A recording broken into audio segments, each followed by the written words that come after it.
Саламатсыздарбы, урматтуу мекендештер. Ар бир мамлекеттик жооптуу кызматтагы адамдар кызмат ордуна келгенде өзүнүн калк алдындагы, элдин алдындагы жоопкерчилигин сезиш керек жана сөзсүз түрдө эл үчүн, калк үчүн жасап аткан иштери боюнча жана жетишкендиктери боюнча маалымат берип туруусу абзел. Ушул маданиятты калыптандыруу максатында биз өзүбүздөн баштоону туура көрдүк. Анда эмесе ушул министрликте иштеп жаткан 1 жыл 8 айдагы жетишкендиктерибиз боюнча жана калкка көрсөткөн кызматыбыз боюнча отчет берүү рубрикасыны баштайбыз.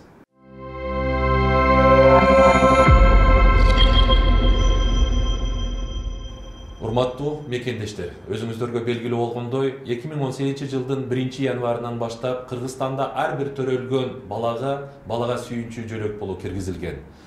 2018 жылы октябрь айында бул кызматка келгенде ушул процедураларга биздин калктын тарабынан аябай наразычылыктар көп болгондуктан биз изилдеп көрдүк. Ошол процедураларды караганда биздин министрликтин ичиндеги эле процедура 9-10 күндү ээлейт. Ошону менен бирдикте банктан барып алганга чейин кээ бир учурда 1-1,5 ай, кээ бир учурларда 2 айга чейин жеткен учурлар болгон. Ошондон улам биз муну изилдеп көрүп бир нерсени тактадык.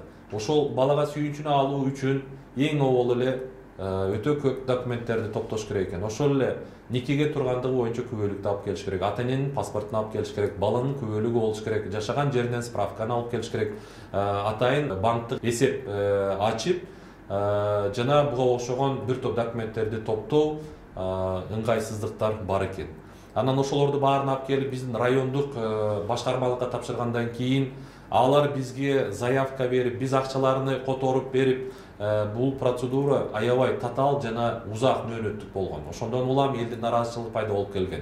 1 июль 2019 жылдан баштап ушул жөлөк пулду бирдиктүү терезе аркылуу алганга мүмкүнчүлүк түздүк дагы. Ошону менен бирдикте бул процедуралардын баардыгын автоматташтырдык.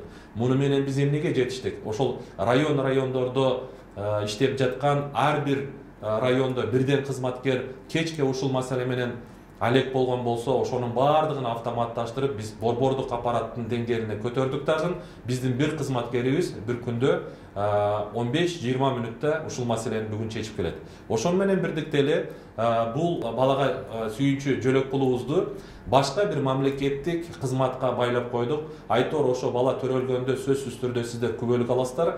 Күбөлүк алып атканда эле сиздер тарабынан ООЗ-ки арыз берүү талап кылынат. Ошону менен бирдикте биз азыр бүгүнкү күндө 2 мамлекеттик банк менен, бул РСК жана Айыл банк менен иштешип атабыз. Ушул 2 банктын бирөөсүнө тандасаңыз, ошол замат сиздердин арызыңыздар биздин системага түшөт. Ал эми бир күндүгүнү топтоп, эртеси күнү биз ушул 2 банкка Кыргызстан боюнча биздин кызматкерибиз которуп коет. Жана банктан атайын СМС билдирүү келет сиздерге. Акчаңыз келип түштү, жана алып алсаңыз болот деп. Жана эң бул жерде баса белгилеп айтып койгум келет. Мурда кайсыл бир банктын филиалынан гана алганга мүмкүнчүлүгүңүз болсо, азыр Кыргызстандын бардык филиалдарында алганга мүмкүнчүлүк түзүлдү. Ушундан улам 2018 жылы 90 000 бала бизде балага сүйүнчү алган болсо, жеңилдеткенден кийин 1 жылдын ичинде 162 000ге жакын балага сүйүнчү алды. Бул дээрлик 72 000ге чейин көп бала алды. Бул бардыгы процедура жеңилдеп жана ар кандай коррупциялык тобокелдер жокко чыккандыгынан улам ушундай кызмат көрсөтүп жатабыз. Бул да болсо биздин калктын жагдайыны жеңилдетүү жана жагымдуу шарттар менен кызмат көрсөтүүгө жетиштик деген ишенимдебиз.